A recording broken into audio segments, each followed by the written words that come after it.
Crowhill here. Today we review an IPA and ask, should the United States lay claim to the Arctic?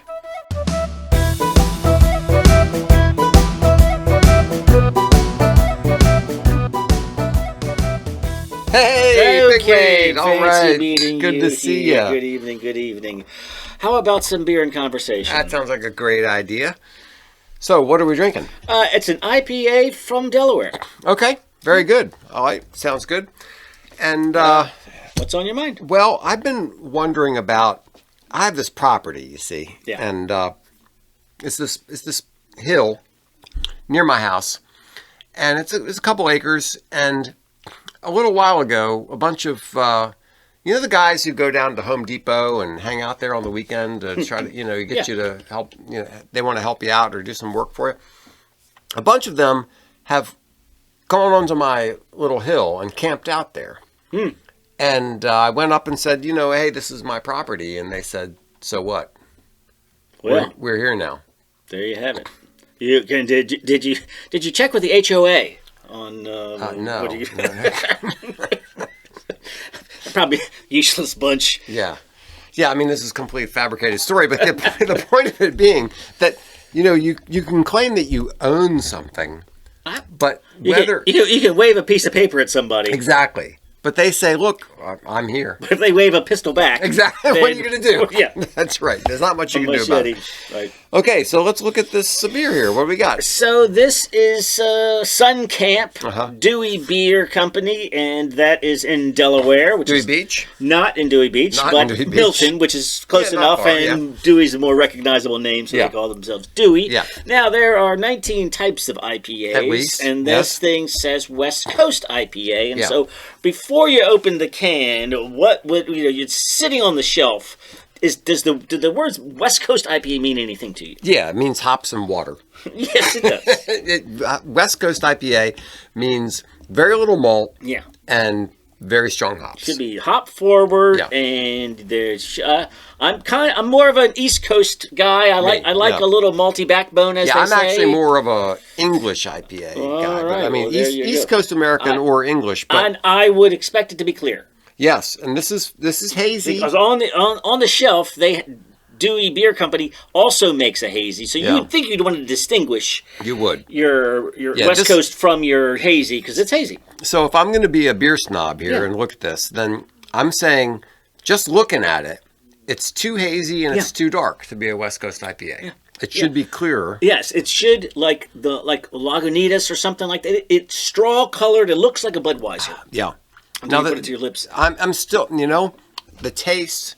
The taste is more on the hazy side. Yeah. It's got that sort of a juicy. Yeah, sort of a juice. But there's something else with the hazy IPAs. It's not really a malty flavor, but it's something else that it's like a substitute for the malty flavor. But it's something that gives it a little bit of body, gives it a little bit of mouthfeel. Yeah.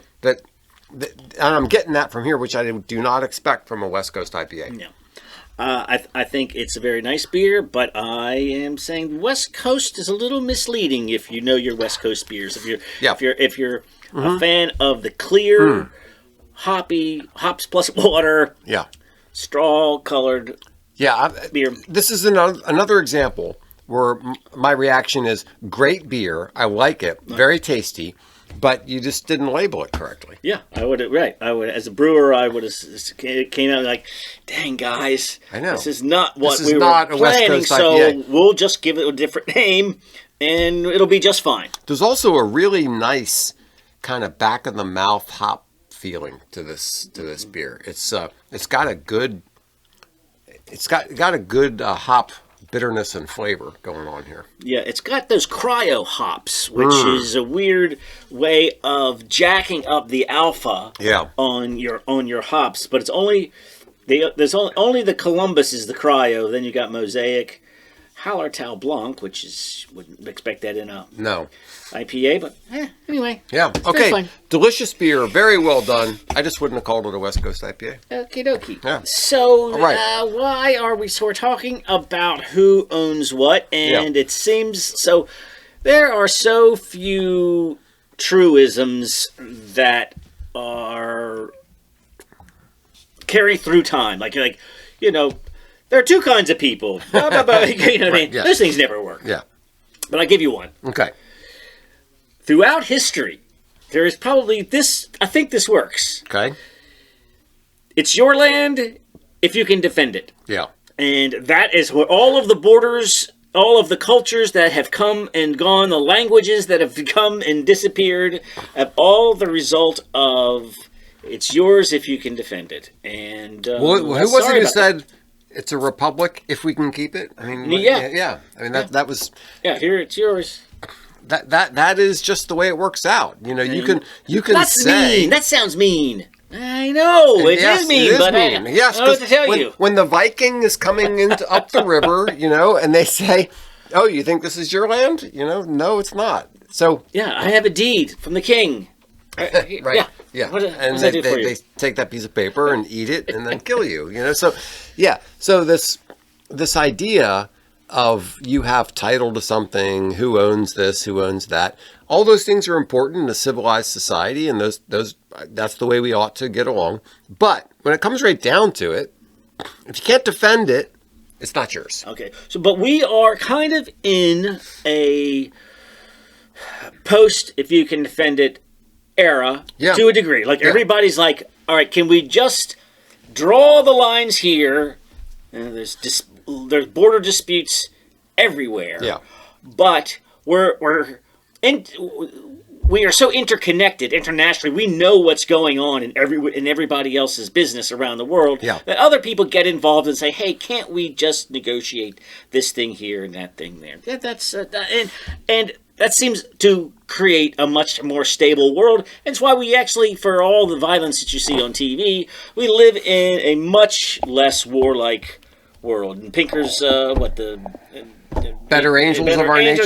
Yes, you may think that things are violent. You have no idea. Yeah. We are doing quite well, and we have far less people dying in war than maybe in all of history, percentage-wise. Right. And so, pushing frontiers, taking land from other people. It's just not the way things are done We just run out. We kind of run out of space, and we manifest destiny our way to where we are now. Mm-hmm. But we did a show on Donald Trump and William McKinley. Yeah. And one of the things was his propensity towards tariffs. Yes. And the other was what? Just this attitude of American expansion, outward looking. Yeah, because we have been withdrawing, a naval base here and apology tours. Yeah, apology tours, and we're sorry for expanding. Yeah. And sorry that we renamed your mountain. We're gonna yes. Yeah. That canal we built for you. Yeah. You can have it for $1. And right. And Trump is like, well, we don't have to continue being like this. We can look for things like the Panama Canal. Yeah. So Trump is trying. So I think renaming. What was the stupid name? The Gulf of Mexico for one. So that was good. But what was the name of the mountain before it became McKinley again? Denali. There you go. Yeah, renaming it back to Mount McKinley. I think that and the Panama Canal and other things he's talking about is to try to say, look, we're not going to be this shrinking violet anymore. We're not going to be the guy who apologizes for what we've done in the past. You can't be the toughest guy on the block and not get anything out of it. Yeah. You can't be the most charitable and toughest guy on the block and say, but I don't get, there's no advantages to this? Yeah, so we're gonna be expansionists. We're gonna have ambition. Ourselves. We're gonna try to do better. So renaming the Gulf of Mexico to the Gulf of America was part of that. Renaming Denali to Mount McKinley was part of that. But then there are two other pieces of that. But we have already got an American firm buying up the Chinese ports at the Panama Canal. Yeah. That's all right. We're only 60 days in. Yeah. We don't need to seize control of the area around it like we once did, but we can seize control of it. We just want to make sure that that we have rights to the Panama Canal. Yes, that somebody else can't just shut it down and us have nothing to say about it. Which, of course, the Chinese were trying to do. The Chinese have been aggressive in the South China Sea. They've been building these pretend islands. They've been doing all kinds of things to push their influence out further. And one of the places that they've done that is in the canal that we built, for heaven's sakes, the Panama Canal. Yeah, the French tried to build it, and then they failed, and so once again, Americans got to come cheese-eating surrender monkeys. So then we have a delegation, I think this week, going to Greenland. I think J.D. Vance and his wife. Have a look around. It was just going to be the wife. Yeah. And they said, J.D., why don't you just go along too? So did you listen to, Vince Colonnese now has Dan Bongino's slot. Yeah. And he interviewed Trump. Trump was on the show. It was like a second day there. No, I didn't hear that. And he, Trump is not the most diplomatic guy. No, he's not. He's a bull in a china shop. So he asks him about this delegation to Greenland, and I figured that what you would do, I guess that's why I haven't read The Art of the Deal, is that you would sweeten the deal by telling Greenland how much they would gain from this. This is how my approach would be. Yeah. Just think about it. You're part of America now. You guys can come and go. You got the American passports. We're gonna build a beautiful ski resort. Whatever. He said none of that. He just said, we really need it. We gotta have it. We gotta have it. There's no sweetening at all. He was 100% on the line, like strategically, internationally. It's just something that we gotta have it. That's about it. Come on. And then, but then what will happen is then he'll sweeten it on the flip side, right? So you come in hard, then you back off, or whatever his strategy is. I don't even know if he knows his own strategy. I don't know. I think a lot of it is just sort of instinctual. But I was having a conversation with my nephew recently about this kind of thing, and I said, I think Trump is right directionally, but tactically he's often kind of ham-fisted. This is so hammy sounding. Go ahead. But it works for him. He comes in a very rough way. He comes in, he insults people. He tells Canada, he calls Trudeau Governor Trudeau, and he says you're going to be the 51st state, which is absurd. Right. Marco Rubio was little Marco. Yeah. Made fun of it, and now he's the best Secretary of State you had. Right? Yeah. Trump is just a different kind of a fish. Overall, does it work or not? So anyway, But the idea is we're having a more forward-looking, expansionist United States, and part of that, you mentioned Panama Canal, but part of that is up north. Well, he can't. How much farther north can you go than Greenland?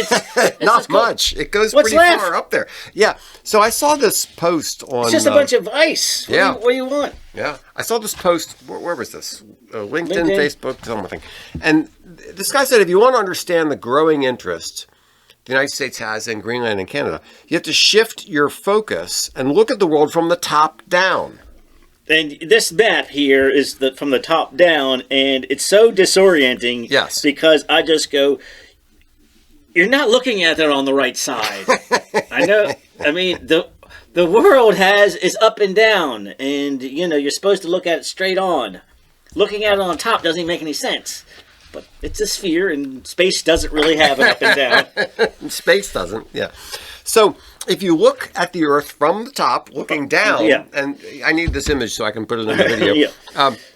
So you've got to your bottom, you have in this orientation, Canada to the left, Russia to the right, and then to the north you have the Bering Sea, and I guess you got Asia back that way. Well, and you have Alaska in our little stretch, which creeps into the Arctic Circle. Yeah. And then most of Greenland to the south. Yeah, and if you look at who has most of the land mass here, it's Greenland. Greenland has most of the land mass inside. So here's the Arctic Circle. Yeah.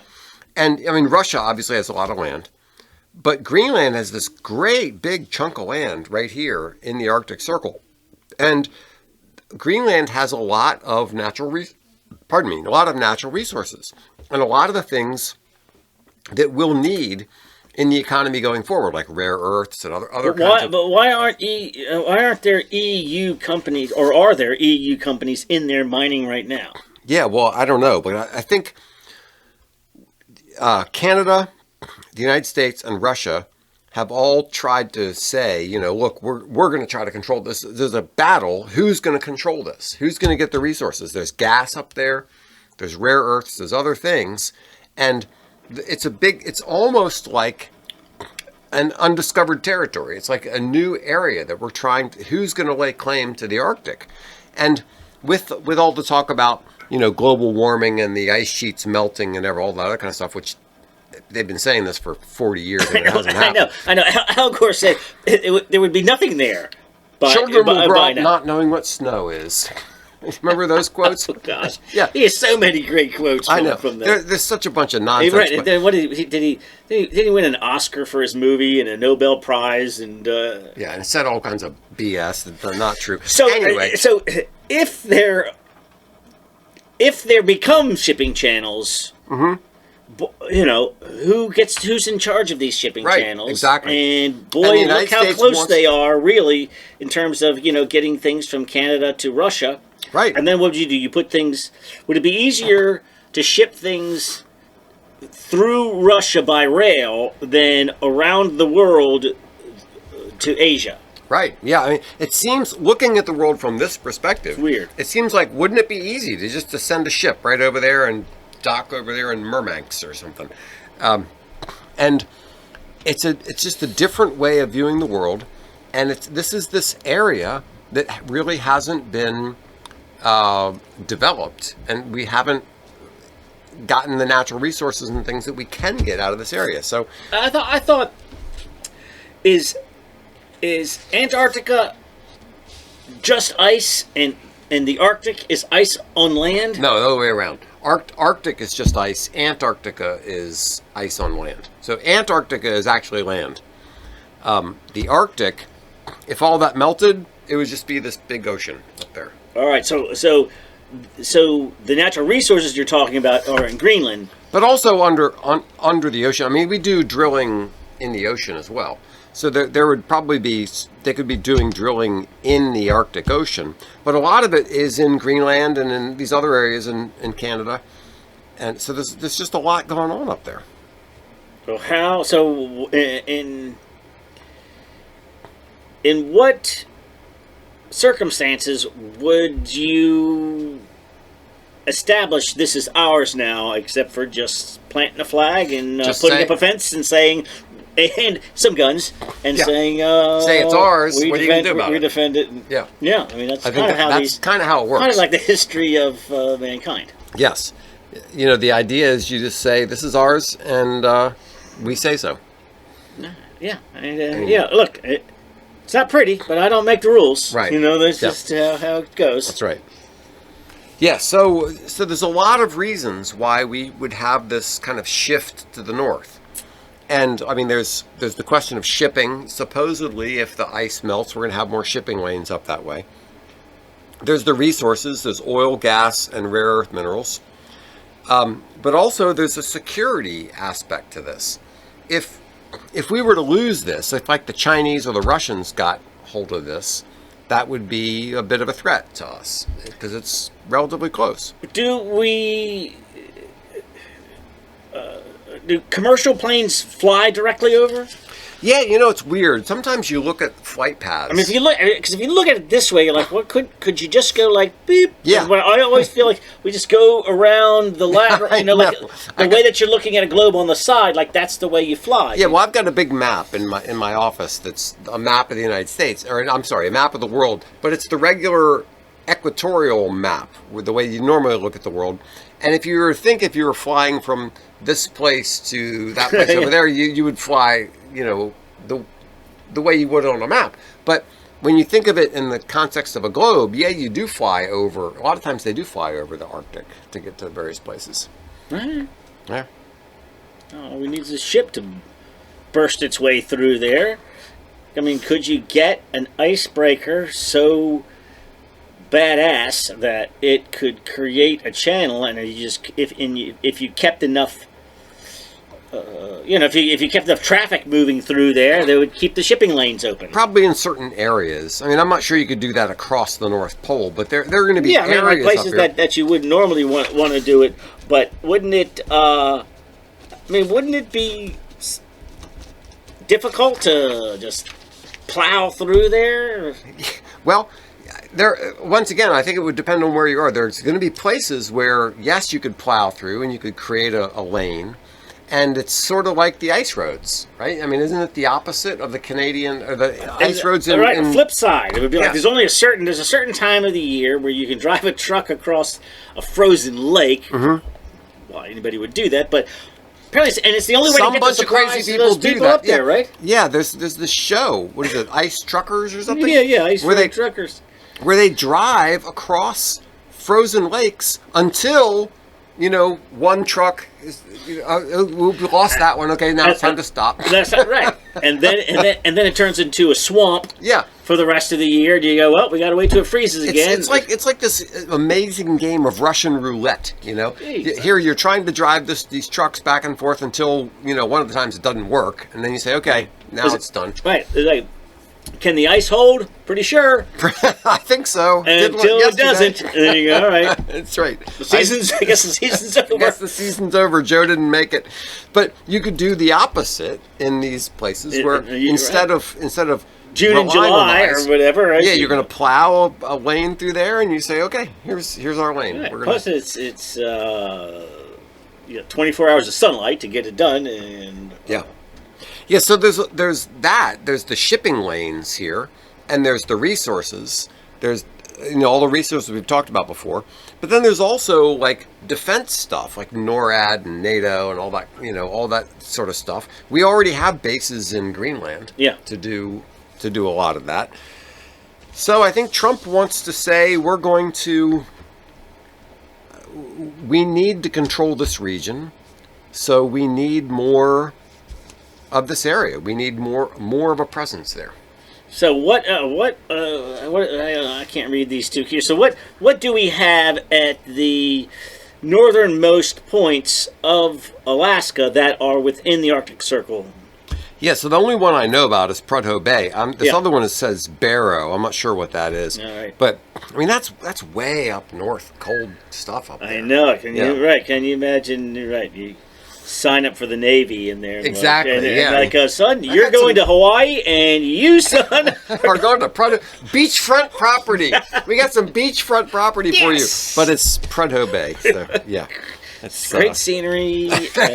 6 months out of the year. That's right. And it's just dark. Yeah, and it's kind of fun to play with the reindeer when you're up there. Yeah. So there's minerals, there's fisheries. Is another big issue with the Arctic. A lot of the ocean we've apparently horribly mismanaged fisheries in most of the oceans, and there's a lot of fishery potential in the Arctic Ocean and in a lot of the areas up there. So that's another thing. So it's also a source of fresh water.